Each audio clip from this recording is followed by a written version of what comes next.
Kraft presents The Great Gildersleeve. The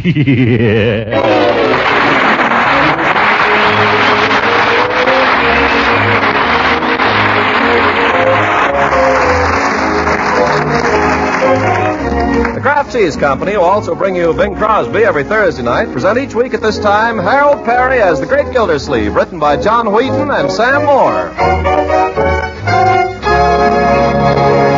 We'll hear from The Great Gildersleeve in just a moment.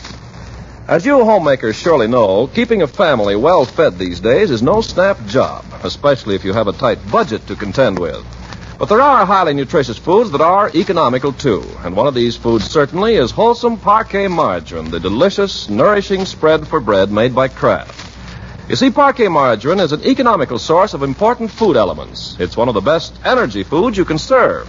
And besides, it's a reliable year-round source of vitamin A because summer and winter, every pound contains 9,000 units of this important vitamin. Now, parquet margarine is no ordinary margarine. Parquet margarine is made by Kraft to the same high standards as all of Kraft's fine foods. You'll find Parquet's quality is reflected in its delicate, appetizing flavor. So for flavor, good nutrition, and economy, start serving Parquet margarine tomorrow. Yes, ask your food dealer for Parquet, P-A-R-K-A-Y. Parquet margarine made by Kraft.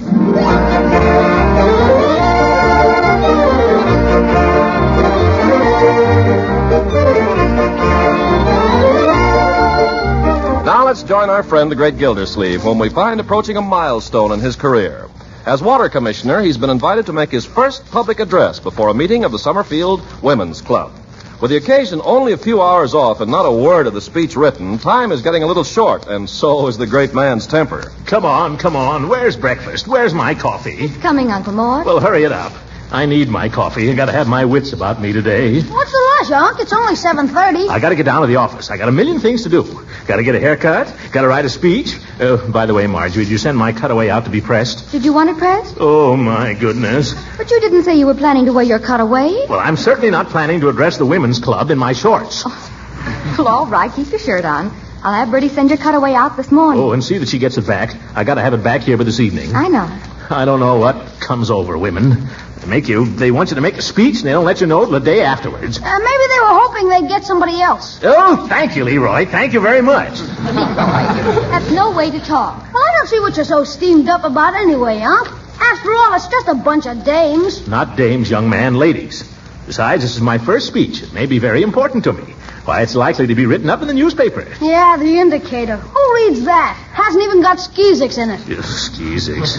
Well, there's no telling what this speech may lead to, young man. After all, it's no small honor to be singled out of all the prominent people in this town to address the women's club. Is it, my dear? I think it's wonderful, and Leroy shall be very proud. There.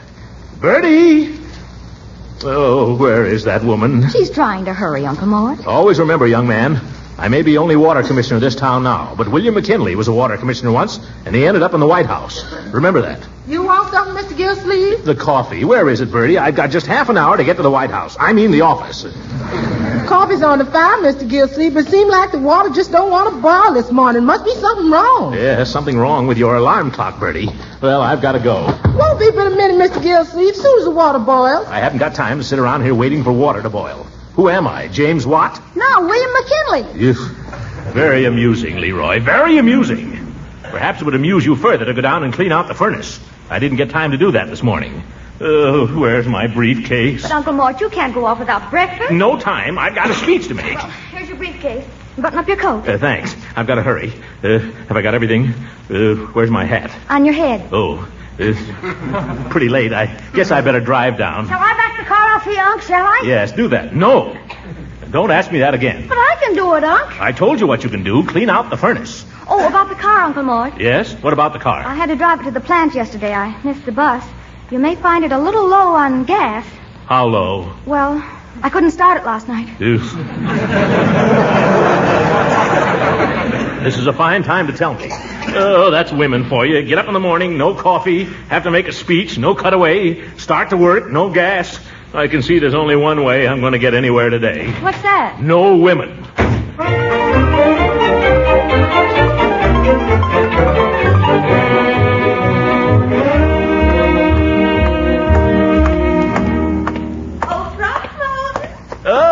Hello, Leela. Goodness, are you leaving so early? Well, I was going down to the office to write my speech for tonight. You heard about my speech? Oh, yes, and I just know it's going to be wonderful, Throckmorton. Think of me being engaged to such an important man. But what I ran over for, have you seen the paper? Paper? No, I haven't had time. Well, I won't keep you but a minute, but there's something in it I think will interest you. Don't tell me they printed my picture. No, this is in the ads. Throckmorton, I know we weren't planning to get married for a while, but Hogan Brothers is having a sale of dining room suites. Oh, well, that's fine. Maybe we ought to look into that some other time. Oh, my goodness, I got to be going now, Leela. Well, I know you're terribly busy and all, but I thought if we just went down there this morning and looked, we wouldn't have to buy anything. I'd love to, Leela, but I got to get at this speech. Well, of course, if an old speech means more to you than I do. Oh, now, don't say that. I'm just trying to make a home for you, but if you care more for the women's club... I'll do it, Leela. I'll tell you what, I'll do it the first thing tomorrow. Oh, I wouldn't think of asking you to do it now, Throckmorton. I guess I can find others. Others? But Leela... No, you had your chance. Now just run along. You have more important things to do. Go on and do them. But if you just listen... Goodbye, Throckmorton. Goodbye. What's a fellow going to do? First they... Throckmorton. What? Are you going to run off without even kissing me goodbye? Huh? Oh, goodbye, Leela.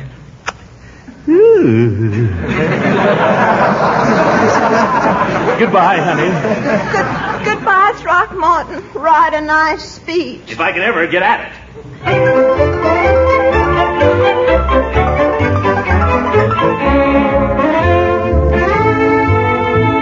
Well, what can I do for you today, Mr. Commissioner? Oh, just a haircut, Floyd. Make it a good one. That's the only kind we sell. I'm addressing the women's club this evening, so I'd like to look my best. Don't you worry. By the time you leave here, you look like Rudolph Valentino. Yeah. How have you been? Well, Floyd, did you ever have one of those days when women just seem to get in your hair? Did I? Now, you take this morning. I got up... This morning, take last night. I come home tired from work, and what do I find? No dinner. Wife got in just ahead of me, been out playing bridge all afternoon. Well, it was dearie this and dearie that, and you sit down and I'll warm you up some nice supper. By the way, I knew she'd lost. $1.15 to be exact. Well, it wasn't $1.15. It's the idea, you know. Guy comes home tired from work. What does he find? No dinner. Wife's been out playing bridge all afternoon. Is that any kind of a life for a man, I ask you? Well, in my own case, it's a little different. Sure, it's the same with all of us. Man comes home at night, all he wants is a little peace and quiet. What does he get? No dinner and a lot of talk. I don't know what it is about women. Now, you take me. I'm not exactly the silent type. I'll pass the time of day with anybody. Never too busy to say hello. But there's times when I just like to sit and think, you know? This wouldn't be one of the times, would it? After all, it wasn't the $1.15. I told her, I said, it's not the $1.15. It's the idea of a guy comes home at night. What does he get? No dinner. Oh, hello, Judge. Morning, Floyd. Getting a haircut, Gildy? No, an autobiography. Make it snappy, will you, Floyd? I've got to get down to the office. Right with you, Judge. Got to get Mr. Gildersleeve in the pink. He's addressing the women's club tonight. Oh, are you, Gildy? So am I. They didn't tell me you were speaking, Judge. Well, they didn't tell me you were. As a matter of fact, they were planning to have Tim Abernathy, but he dropped out. I guess they put you in the last minute. Oh, is that so? But don't let it worry you, though.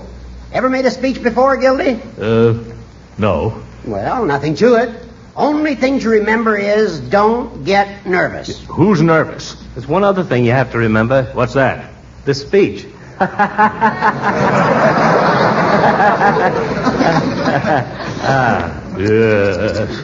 Haven't even written it yet. Well, what's worrying you? Have you got a topic? Certainly I've got a topic. Water in the war. What's worrying me is how to begin it. Once I get on water, I'm on solid ground. Well, there's one simple rule. It works like a charm. What's that? Always start your speech off with a good story. Do that, and you'll have the meeting out of your hand. Well, thanks for the tip, Horace. Never fails. I've seen it work in my own courtroom. Why, some of my verdicts have been greeted with actual applause. The judge has got the right idea. Send them up with a smile. Well, all I need now is a joke. Anybody know jokes? Oh, sure. A fella came in here just the other day, told me a nifty. Maybe you heard it. It's about this guy went down to his draft board and, Oh, but you couldn't use that at the women's club. Yeah, you have to be sure your joke is one that women will understand. Oh, they'd understand this one, all right. I'll tell you what you do, Gildy. Go to the library and get out Comerford's Compendium of Wit and Wisdom. It's got a story to fit every occasion. Comerford's Compendium? That's right. Horace, you're a lifesaver. To tell you the truth, I am a little nervous. Why, you're not going to let yourself be flustered by a few women, are you? Oh, speaking of women, I was telling Mr. Gildersleeve, I come home last night from work, and what do I find? Oh, my goodness, I've got to go. Let me out of here, Floyd. You don't want any tonic? I haven't got time. Here's your money. Don't let me interrupt your story, though. Tell the judge about last night, Floyd. Don't miss this, Judge. You'll love it.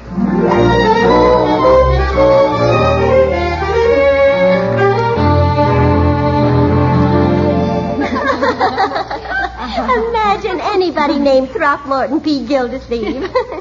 This must be it, though. It says water department on the door. It's locked. Maybe this is him coming. Well, good morning. Hello. You young ladies waiting to get in here? I think so. Are you Mr. Gildersleeve? That's right. Did you advertise for a secretary? Oh, my goodness, yes, I forgot all about that. All three of you? Yes. I have a letter. Fine. Come in the office, won't you? Oh, the door's locked. Of course, silly of me. I locked it myself. See if I can find the key here now. Sorry to keep you waiting out here. As a matter of fact, I've been over at the library. We usually open here promptly at 9. There we are. Go ahead. After you. Thank you. Sit down, won't you? All of you. Well, I can see this is going to be a difficult choice. If you're all as talented and efficient as you are, let's get down to business. I suppose I ought to ask you some questions, but I'd like to try something on you first. Incidentally, this may give me some idea of whether you have a sense of humor or not. Because I think a sense of humor is very important in a secretary, don't you? Oh, yes. Yeah. That's one thing my mother always says. She says to me, Bessie, don't you care what they say. At least you've got a sense of humor. Oh, good. Well, I've been working on a speech here. A man in my position has got to make a lot of speeches, you know, and I have rather an amusing story that I tell at the beginning of my speech. If you don't mind, I'll read it to you. See if you think it's funny. I'd like to get a woman's reaction. I love stories. That's fine. I say, Madam President, ladies, fellow speakers, I note that I have been scheduled to speak this evening on the topic, water and the war. That's not the joke yet.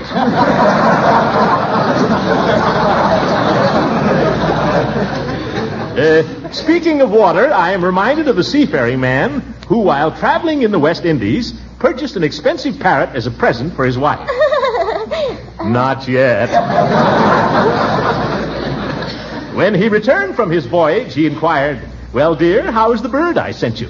To which she replied, "It was the toughest bird I ever ate." "My goodness," exclaimed the sailor. "Don't tell me you ate that bird.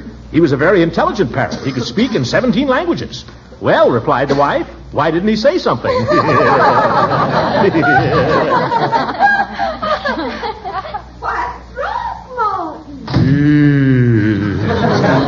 Hello, Leela. Just telling a little story.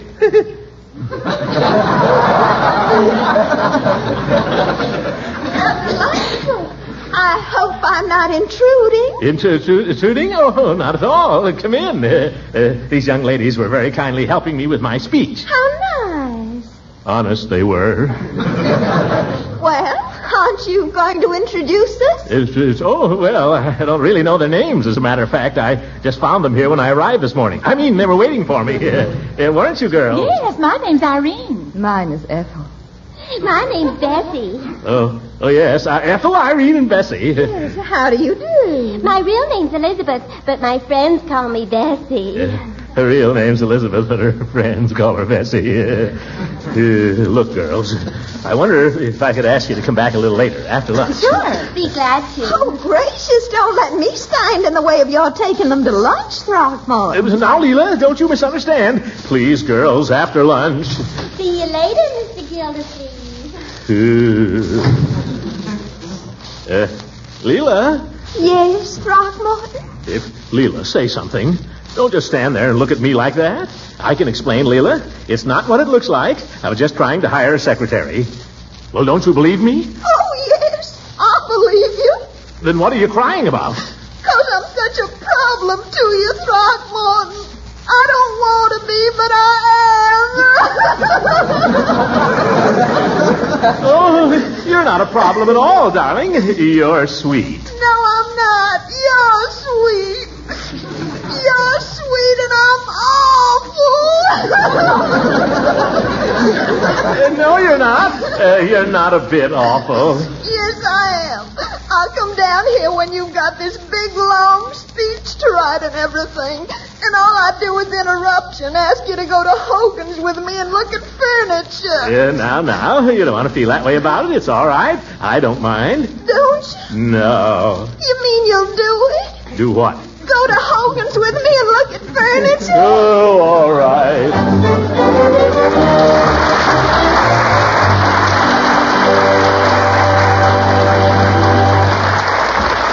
The Great Gildersleeve will be with us again in just a few seconds. You know, I take my hat off to you homemakers who have the knack of taking simple, everyday foods and making something pretty special out of them. That's an important knack to have these days, too. Well, here's a tip. You can add extra flavor to all kinds of foods with wholesome, economical parquet margarine, the delicious, nourishing spread for bread made by Kraft. You see, the delicate, appetizing flavor that makes parquet margarine such a delicious spread for bread makes it grand for cooking, too. Yes, let parquet melt over hot vegetables to make them extra tasty. Use parquet as a flavor shortening when you bake cookies or cakes and pie crusts. And use parquet for pan frying. It makes pan-fried foods taste better because it tastes so good itself. And besides, parquet margarine adds nourishment to meals. It's an excellent energy food that helps provide important vitamin A. So get acquainted with delicious, economical parquet margarine tomorrow. Just ask for Parquet. Parkay. Parquet margarine made by Kraft.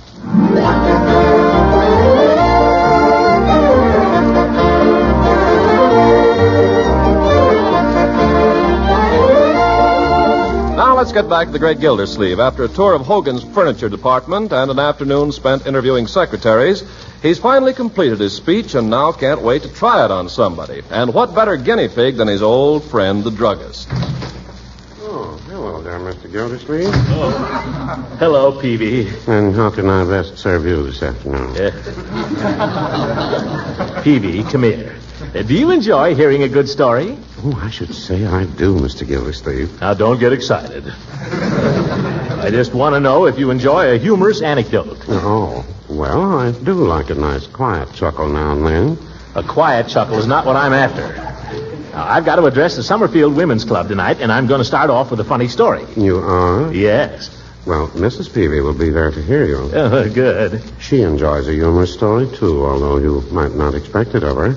Her laughter is of the silent variety. Yeah. Tell her to sit near the back, will you? What I came in here for, Peavy, was to tell you my opening anecdote. I think you'll like it. Oh, I'd like to hear it. All right? It goes like this. I am reminded of the seafaring man who, while traveling in the West Indies, purchased an expensive parrot and sent it home to his wife as a present. When he returned from his voyage, he inquired, "How is that bird I sent you?" His wife replied, "It was the toughest bird I ever ate." "My goodness," exclaimed the sailor, "don't tell me you ate that bird. He was a very intelligent parrot and could speak 17 languages. "Well," replied the wife, "why didn't he say something?" "Well," replied the wife, "why didn't he say something?" "Well, Well, why didn't he say something?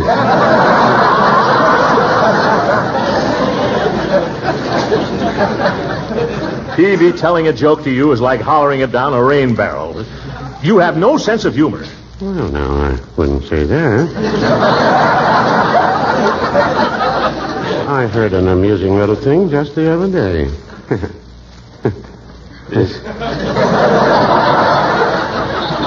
By George, I'd like to hear it. What was it? Well, I don't know whether it was what the fellow said or the way he said it, but it certainly tickled my funny bone. It must have been uproarious. Well, no, I wouldn't say it was uproarious. You might not think it was funny at all. Funny or not, Peavy, I can't wait all night for it. What was it? Well, the fellow was in here talking about a certain judge in Summerfield. Yeah, Hooker?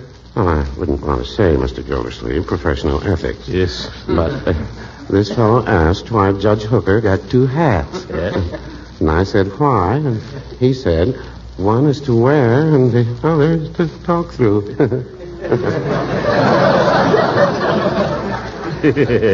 That's all right, Peavy. It's all right. Thank you, Mr. Gildersleeve. I thought it was pretty good myself. It's not that good, but I'm politer than you are. Goodbye.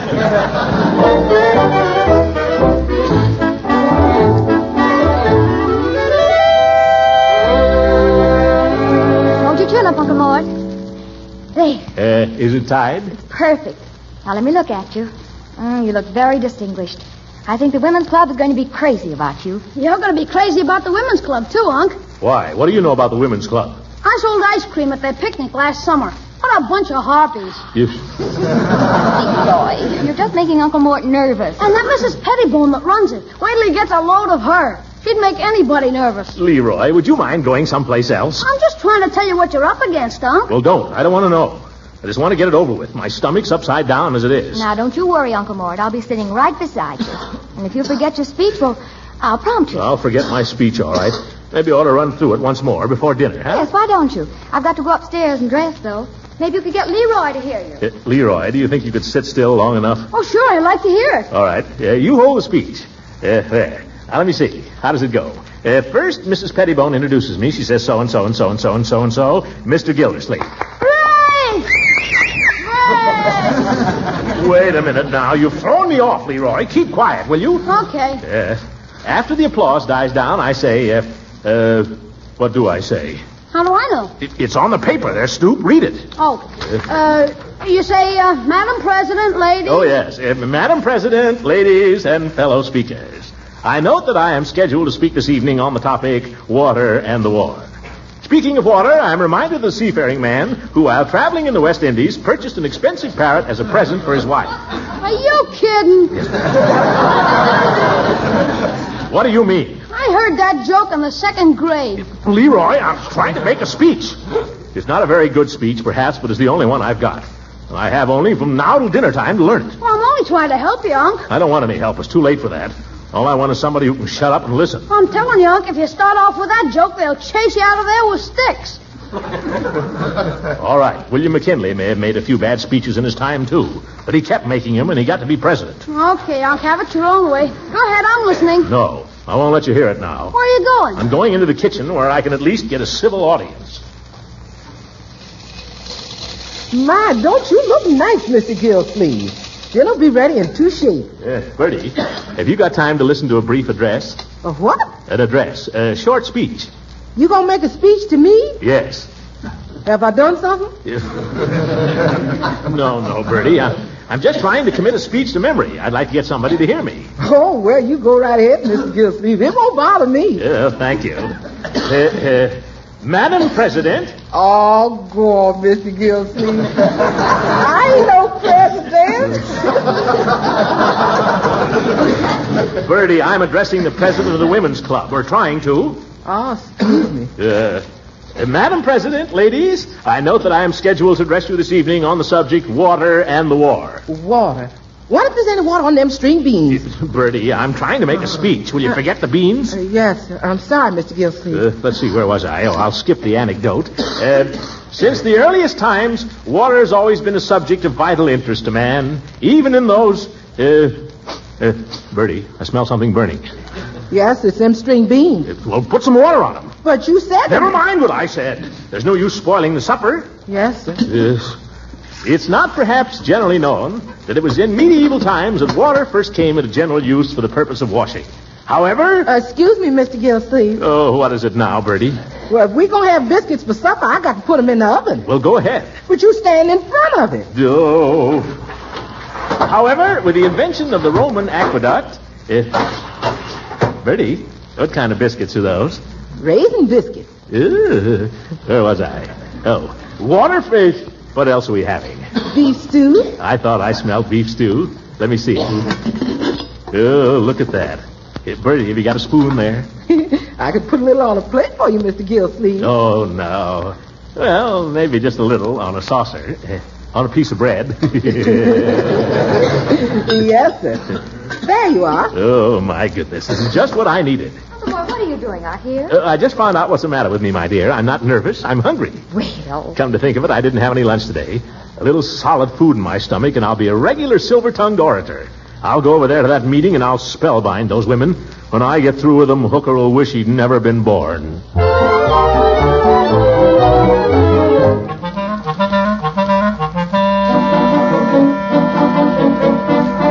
So, ladies, I feel I can truthfully say that now, more than ever, it is the husband's duty to show his wife special consideration.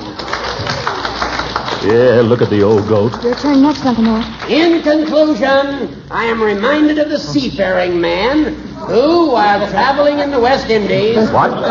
...purchased a very expensive parrot and sent it to his wife as a present. What's he... Hooker. When he returned from his voyage, he said to her, how is that bird? The bird? The old goat stole my story. Well, it's just a story. Tell some other story. What other story? I can't think of one. I can't even think of my speech now. Intelligent parrot, and he could speak 17 languages. 17? Well, replied the wife, why didn't he say something? Oh, listen to that. I could have told it better. What am I going to do now? Uncle Mort, couldn't you just skip the story and start in the middle? I'd rather skip the whole speech. Can't we get out of here? Thank you, Judge Hooker. Now, before we go on to the next speaker, is our finance chairman here tonight? I'll kill Hooker for this. Now, keep cool. Isn't Mrs. Green here this evening? Wait a minute. I can tell a joke on Hooker. What? I'll fix him. It's a little thing that Peavy got off this afternoon. Why does a politician have two hats? Yeah, fits Hooker perfectly, my dear. Well, I'm afraid our finance chairman isn't here, but I've seen her report, so I can tell you the wonderful news. For the year 1942, the club had the smallest deficit since 1939. I wish I had a drink of water. You'll be all right as soon as you get up there. Shh, here we go. Now watch me give it to Hooker now. Ladies, our last speaker of the evening. It is my pleasure to introduce one of the most important men in Summerfield's city administration. Our water commissioner. Well. Mr. Gildersleeve is no ordinary politician. Incidentally, a politician, as you may have heard, is a man with two hats. One to wear and one to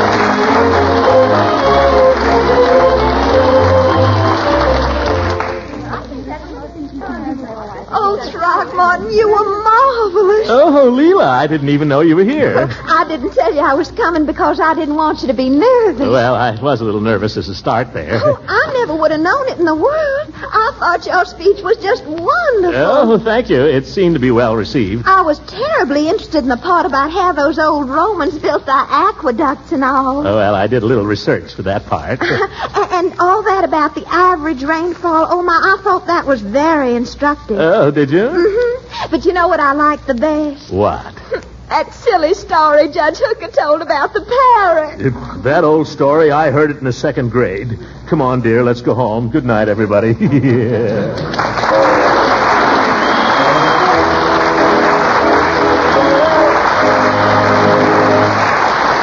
Original music heard on this program was composed and conducted by Billy Mills. This is Ken Carpenter speaking for the Kraft Cheese Company and inviting you to listen in again next week for the further adventures of the Great Gildersleeve.